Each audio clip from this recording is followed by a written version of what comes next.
도전이. 안녕하세요, 도전이입니다. 구독자님께서 이렇게 댓글을 남겨주셨더라고요. 사실 이런 거 궁금해하실지 몰랐어요. 왜냐면 궁금해하시지 않을 것 같아서. 영상을 만들면서도 제 얘기가 너무 많이 들어갔다 싶은 거는 계속 걸러내곤 하거든요. 그래서 제가 아무리 여러분의 입장에서 생각한다 한들 직접 그 과정을 겪고 계시는 여러분의 마음을 다 헤아리지는 못하는 것 같아요. 앞으로도 궁금한 점 글로 남겨주시면 참고해서 영상을 만들겠습니다. 일단 저는 친구 따라 갔다 했잖아요. 그래서 전 아일랜드랑 아이슬란드도 구별 못했어요, 그 당시엔. 유학원이나 숙소는 따로 잡지 않았는데요. 그 이유는 유학원 상담을 한 군데 다녀왔는데 어학원을 자꾸 한 군데로 몰아주시는 거예요. 한국인이 많이 없는 데를 가고 싶었거든요. 근데 거기서 이렇게 몰아주시는 거 보면 거기서 등록한 학생들은 다 거기서 만날 거 아니에요. 그래서 그것도 좀 그랬고 되게 단언하면서 말씀을 해주시더라고요. 근데 저도 뭐를 추천할 때는 단언하기가 좀 힘들거든요. 왜냐면 그 사람의 성향도 있을 거고 나한테는 좋은 게 그 사람한테는 좋지 않을 수도 있고 사람이 다 상대적인 거니까요. 물론 제가 한인잡은 하시지 말라고 너무 단언해서 얘기했긴 해요. 근데 그거는 진짜 내 동생이 간다면 내 친구가 간다면 저 똑같이 얘기했을 거거든요. 아무튼 너무 잘 아는 듯이 말씀을 하시는데 뭐 출장도 가신대요. 그래서 그러면은 최근에 언제 다녀오셨어요? 물어봤는데 5년 전에 가셨다는 거예요. 그래서 거기에서 저는 신뢰감을 확 잃고 내가 하는 게 낫겠다 싶더라고요. 근데 뭐 그분도 이해해요. 그렇게 어설티브하게 얘기를 해야 상담 모으는 친구들이 크게 고민 안 하고 결심이 빨리 설 테니까. 그래서 어학원에 등록하지 않았습니다. 어학원에 서칭을 해서 11개 정도 구글맵에 즐겨찾기 등록을 해놓고 직접 방문해서 봤던 거는 8군데였어요. 이렇게 제가 직접 어학원 상담을 다니다 보니까 느낌이 오더라고요. 어느 곳이 나한테 맞겠구나. 그리고 이거는 하다 보니까 생긴 노하우인데요. 미리 예약을 잡고 뭐 전화 예약이든 방문 예약이든 예약을 일단 잡고 그 예약에서 느낌이 온다 하면 등록하기 전에 혹시 프리 트라이얼 한번 받아볼 수 있을까? 이렇게 얘기를 하면 뭐 자리가 없어서 못 해줄 수도 있겠지만 아마 거의 다 해줄 거예요. 그리고 제가 깎아보려고 되게 많이 찔러봤는데 안 되더라고요. 특히 저는 입회비가 너무 아까웠어요. 그래서 입회비를 어떻게 깎아볼 수 없을까? 한 50유로 정도 하더라고요. 50유로? 70유로? 뭐 이렇게. 그래서 혹시 입회비는 깎을 수 없을까? 막 이렇게 물어봤는데 단 한 번도 깎지 못했고 또 한국 생각하고 혹시 현금으로 계산하면 조금 디스카운트가 될까? 이렇게 물어봤는데 현금으로 하나 카드로 하나 거의 다 똑같대요. 깎은 적은 단 한 번도 없어요. 근데 또 여기서 노하우가 있어요. 수업료를 할인받을 수 있는 방법이 있는데 데리고 오는 거예요. 새 친구를 내가 데리고 오면은 그 등록한 사람도 얼마 정도 할인이 되고 이제 친구 데려온 사람도 똑같은 금액의 피가 쌓여서 다음번 등록할 그 금액을 제외한 부분만 내면 되는 거예요. 그리고 이게 명수 제한이 없어요. 제가 아는 선에서 유일하게 수업료를 깎을 수 있는 팁입니다. 제가 다닌 어학원이 3군데 있는데 또 이 얘기도 할 얘기가 있어서 이건 또 나중에 영상으로 만들어 볼게요. 그래서 제가 다녔던 곳은 한국인 딱 3명, 저랑 제 친구랑 또 한 분 계셨는데 어학원 통하면 무조건 비쌀 줄 알았는데 그렇지만은 않더라고요. 그 한국분이 재등록을 하려고 데스크에 물어본 금액이 한국에서 부른 어학원 금액보다 조금 더 비쌌대요. 그래서 그 어학원 통해서 다시 재등록했다고 하시더라고요. 근데 또 이렇게 하면서 영어 배우더라고요.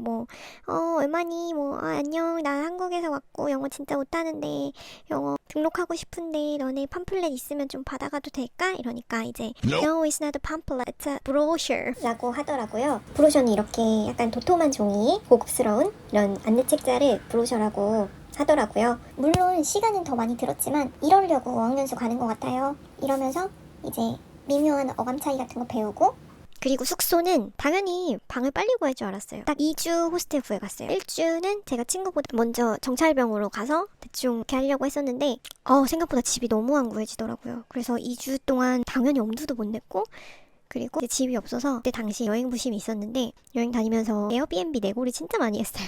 그래서 우리는 한국에서 온 여자 2명인데 진짜 깨끗하고 담배도 안 피고 우리 진짜 조용히 있을게. 우리 청소해줄 필요도 없고 우리 장기 투숙할 건데 방값을 좀 깎아줄 수 있을까? 해서 하루에 85유로짜리를 친구랑 해서 70유로로 내고를 쳤어요.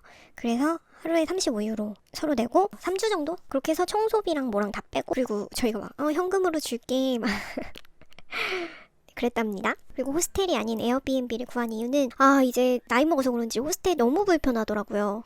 이제 살아보면서 또 노하우가 생겼는데 에어비앤비보다 더 싸게 단기 임대를 할 수 있는 방법이 있더라고요. 물론 돈이 많으면 호텔에서 있는 게 베스트죠. 조만간 얘기해볼게요. 그리고 제가 홈스테이를 안 한 이유는 제가 그 당시에 꼬였었다고 얘기를 했잖아요. 후기를 보면 보통 홈스테이 호스트랑 부딪히는 경우 식단이 너무 부실하다. 그리고 씻는 거에 눈치를 준다. 이런 얘기가 있었어요. 그런데 제 그 당시 생각은 경제적으로 여유가 있으면은 가족들은 당연히 우리 가족만 살 텐데 그렇지 않기 때문에 이방인을 드린다고 생각했어요, 집에. 그래서 밥도 조금 저렴한 식단을 주고 씻는 것도 온수가 비싸니까 그래서 제한이 있는 게 아닐까 싶어서 홈스테이는 하지 않았습니다. 그리고 홈스테이가 시내에서 조금 더 멀더라고요. 그래서 교통비를 아끼고 싶어서 이 점도 고려하였습니다. 그리고 홈스테이 하면 너무 외로울 것 같은 거예요. 뭐 이 가족이 맨날 화목하고 이렇지 않더라도 어쨌든 간 식사하고 있거나 뭐 같이 휴식하고 있거나 이런 모습 보면 괜히 마음이 약해질 것 같은 거예요. 그래서 홈스테이를 하지 않았습니다. 근데 지금 생각하면 이 사람들은 진짜 먹는 거에 재미를 추구하지 않는 것 같아요. 그냥 허기를 채운다 정도? 식사가 그런 의미인 것 같고, 그리고 연료비가 워낙 비싸고 이들은 안 씻어도 냄새나지 않는 그런 유전자를 가지고 있더라고요. 그러니까 서로 이해 못하는 부분이 있고 오해가 생기는 것 같아요. 오늘 사적인 얘기를 꺼낸 김에 한 구독자분께서 지금 모집 기간이라고 알려주셨어요. 여러분, 저 진짜 이런 거 말씀 안 해주시면 저 진짜 몰라요. 이게 제 업이 아니기 때문에 이런 거 안 알려주시면 제가 알고 있는 정보라도 제때 못 드려요. 이렇게 댓글 남겨주셔서 너무 감사하고, 혹시 도움될 수 있을까 하고 옛날 메일함 들어가 봤는데 제가 보냈던 신청서가 있는 거예요. 사실 너무 엉망이라서 공개할까 말까 하다가 그래도 이거 보시면 많은 분들이 용기를 가지실 수 있을 것 같아요. 그래서 창피함을 무릅쓰고 공개해봅니다. 자, 우선 Dear Mr. Island. 이런 들이 미쳤나봐. 왜 이렇게 했을까? Thank you for giving me a chance. 일단 틀렸죠. 전치사도 ing 왔어야 되는데 I'm ready for hardworking and happy travel in Ireland. I attached a document about application of working holiday program. I look forward to hearing from you. For what? 모를요. 진짜 지금 같으면은 I've attached 뭐 현재 완료로도 쓰고 나 이거 첨부했어, 당신이 시간 될 때 봐주세요, 뭐 이런 얘기 했을 텐데 가뿐 난 너의 대답을 학수고대하고 있어, 뭐 이런 뭐 이렇게 했어요. 여기서도 일단 미스테이크가 너무 많아요. 부끄럽습니다. 아무튼 이렇게 첨부해서 보냈고요. 이게 템플릿이 제가 윈도우가 아니라서 제가 혹시 된 이유를 굳이 찾아보라면 이 아르바이트 했던 경험을 썼어요. 제가 대학생 때 아르바이트 했던 경험을 쓴 이유는 그때 당시에 그런 얘기가 있었어요. 그러니까 가서 일도 많이 한다고 쓰지도 말고 영어 공부, 트러블 하는 위주로 많이 쓰라고 했어요. 그렇게 잡을 잡는 것보다. 그리고 10월 1일에 출발할 거라고 써있는데 저는 실제로는 11월에 들어갔고요. 이렇게 게시일에 맞춰서 들어가야 되진 않았던 걸로 기억해요. 앞에서도 말씀드렸지만 이제 적절하게 분배를 했어요. 그리고 이제 합격을 하면 이런 메일이 옵니다. 아마 다들 기다리시는 메일일 텐데 이렇게 반가운 메일이 오고요. 이거 보시고 생생하게 상상하세요. 붙은 상상. 이렇게 부족한 많은 사람을 왜 뽑았을까 생각해보면 제가 보고 느꼈던 것을 생각해봤을 때 아일랜드 분위기가 약자를 돕는다고 저는 굉장히 많이 느꼈어요. 옛날에 카페 매니저가 27살에 대학을 처음 갔는데 너 공부 언제 했어? 시간이 없었을 텐데? 이랬더니 공부가 아니라 인터뷰래요. 그래서 너 인터뷰 뭐라고 했어? 이렇게 물어봤는데 DCU 들어갔거든요. 근데 거기서 옆에 이탈리아 매니저가 I lost 이러는 거예요. 그래서 아이리시 매니저가 Exactly I lost 이러는 거예요. 너 진짜 그렇게 얘기했다고? 이랬더니 만약에 내가 뭐 커피숍 차릴 거고 우리 집에서 뭐 돈을 대주고 뭐 이렇게 하면 떨어진다요. 근데 이탈리아 매니저도 맞아 막 그러니까 여기에 전반적인 정서는 공경에 처한 사람을 도와준다는 느낌을 많이 받았어요. 비단 이뿐만이 아니라 홈리스들한테도 정말 편견 없이 차별 없이 대해요. 예를 들면 홈리스들이 주로 많이 있는 문제가 마약을 많이 해서 문제가 된대요. 그래서 사람들이 돈으로 안 주고 홈리스들한테 음식을 직접 사와서 음식을 줘요. 추운 날에는 커피 한 잔 사서 커피를 주고요. 맥주를 사서 주는 것도 저는 봤어요. 음식 주는 건 정말 많이 보고 정말 따뜻하고 편견이 없는 나라인 것 같아요. 우리나라 같으면 저 길을 잃었어요 이러면은 당장 탈락할 거 아니에요. 뭐 이러이러한 미래가 있어서 뭐 부모님께서 뭐 해주신다고 했고 뭐 열심히 해서 제가 차릴 생각이고 저희 점포를 내는 게 꿈이고 이런 거를 해야 되잖아요. 근데 확실히 나라마다 문화가 정말 다른 것 같아요. 또 예를 들어보자면 스페인이 취업이 굉장히 어려워요. 또 여기서 만난 친구가 스페니쉬인데 바르셀로나 대학교를 나오고 경영을 전공했었고 또 바르셀로나 대학원에 가서 취직이 안 돼서 그래서 컴퓨터를 배웠거든요. 그런 프로그래밍. 근데도 안 됐어요. 그래서 아무튼 얘가 취직이 너무 안 되니까 제가 그래도 저 한국에서 친구들 이력서 봐주고 좋은 데로 이직한 친구들이 되게 많거든요. 취업하고 이직한 친구들이 이제 막 봐주겠다고 했죠. 근데 얘네 집에 놀러 갔을 때였는데 얘네 아버지가 변호사시고 어머니가 의사세요. 그래서 굉장히 유복한 집안이고 그 집도 바르셀로나 해변 앞에 바로 있어요. 최고 높은 빌딩. 아무튼 뭘 하다가 얘가 도미노 피자에서 그 배달했던 아르바이트를 쓰는 거예요. 그래서 너 이거 빼라 이렇게 했는데 제가 잠깐 화장실 갔을 때 아버지가 조용히 불러서 얘기하셨나 봐요.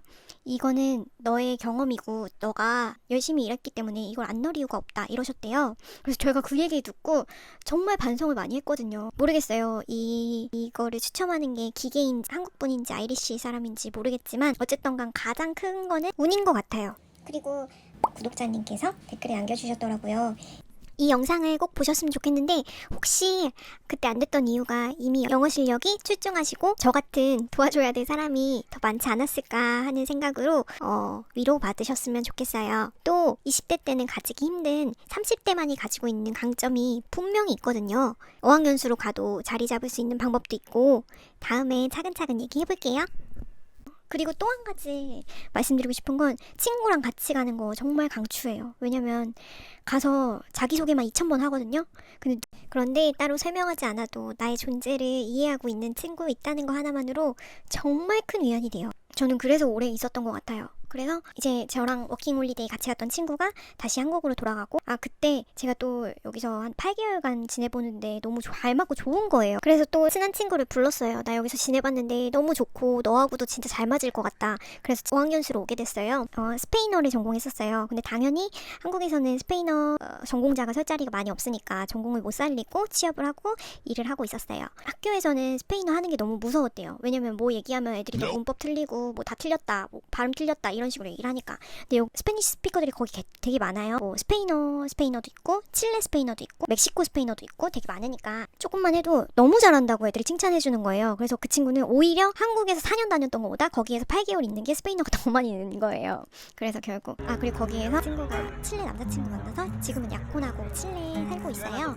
오늘 얘기하다 보니까 또 말이 엄청 길어졌는데 긴 영상 끝까지 시청해주셔서 감사하고 합격의 기운 많이 받아가세요. 도움이 되셨다면 좋아요와 구독 눌러주세요.